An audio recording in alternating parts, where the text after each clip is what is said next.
We're just waiting one moment there.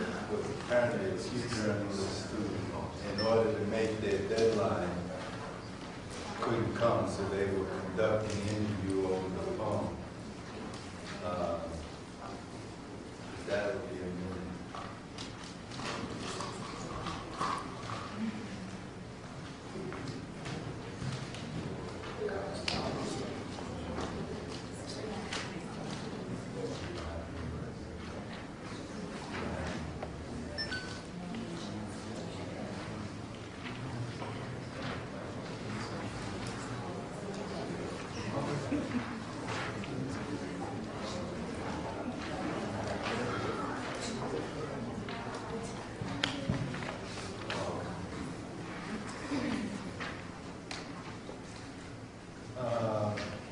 I guess we ought to begin. Jim, do you want to use the microphone? Do I? This one? Yeah, anyone.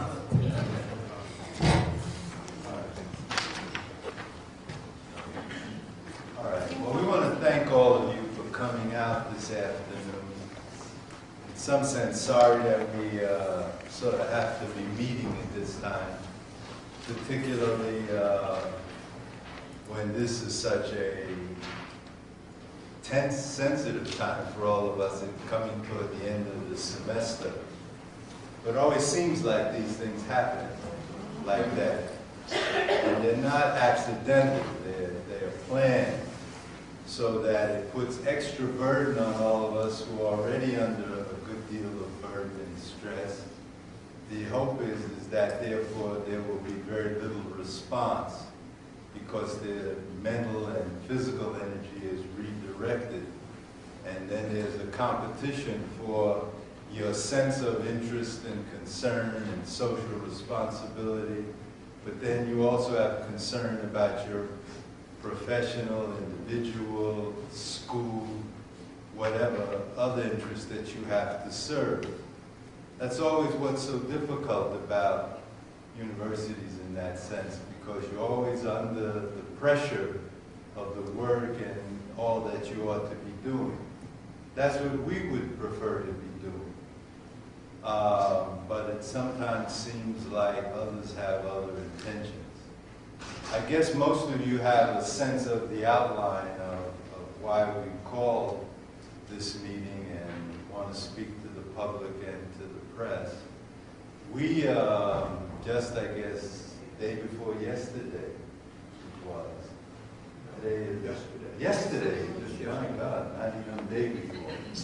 Yesterday, we went to a meeting and discovered that there was ideas for a whole new plan for the Africana Studies and Research Center, of which we knew nothing about. And when asked about it, it was presented to us in a narrative that it would be a gift. It would be good for us. We, of course, as a people, have had a great deal of experience with other people telling us what's good for us and how to read for us and talk for us. We're also very capable of doing that precisely for ourselves. But it also raises the question about how so-called minority peoples are always in a rather tenuous place in these sites. Just when you think maybe you have settled in and have a niche and have your role to play, you have a rude awakening. It's not so much that the plan was presented. It was certainly concerned about the content of the plan, but also the manner in which it's done. there always seems to be a pattern that if we're going to do something for them, we in fact are not going to involve them in the structure of the plan. And therefore, we will control the discourse, which leaves us in a reactive position. And we don't prefer to be in such a position. Many of you know that we have had a successful 41-year history of development, starting out as a beginning as an undergraduate program, developing one of the first graduate programs to the master's degree, and also being at the forefront of the field of Africana, African American, African diaspora studies.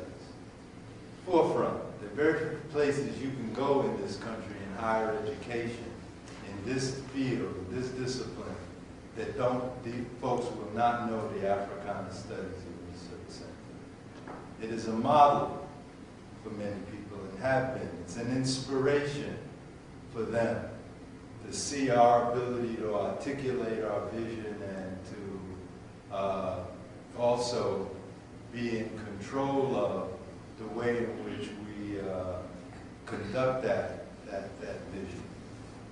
So you can imagine we were quite disturbed when we realized there was a plan that would substantially change that.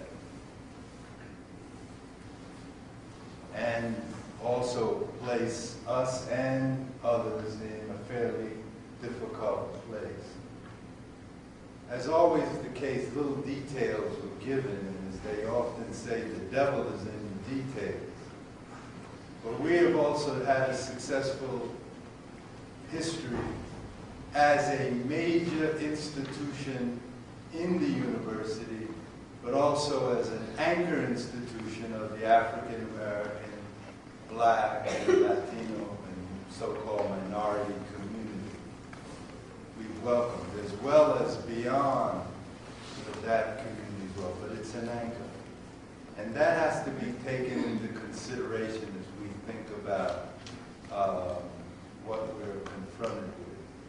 We'll have time for discussion and questions, but let me just say that we as a faculty and students have been uniform, unanimous in our position of rejecting this plan, finding it fully unacceptable for the interest of our community and the work that we are about. Let me introduce you, if I may, to some of my colleagues who are here. This is Professor Robert Harris, who is currently our director. He has 35 years of service to the Africana Studies and Research Center. You know, combined with my 41 years, we're almost a century apart. So Professor Edmondson. And we're Professor Loxley Edmondson. And how long has that been, Loxley? Not too long. Okay. So we're over it. And that's just 3 of us. Okay. But normally the protocol in the academy is discussions about academic matters and how these programs are to be conducted, evolved, and perhaps experience change and development takes place in a collegial manner in which the faculty and the students are involved in that discussion. You know, they're involved in it. It seems to me that that's well established and well understood.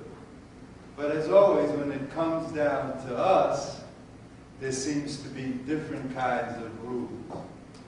The absence of sheer, simple courtesy with people that you think you know.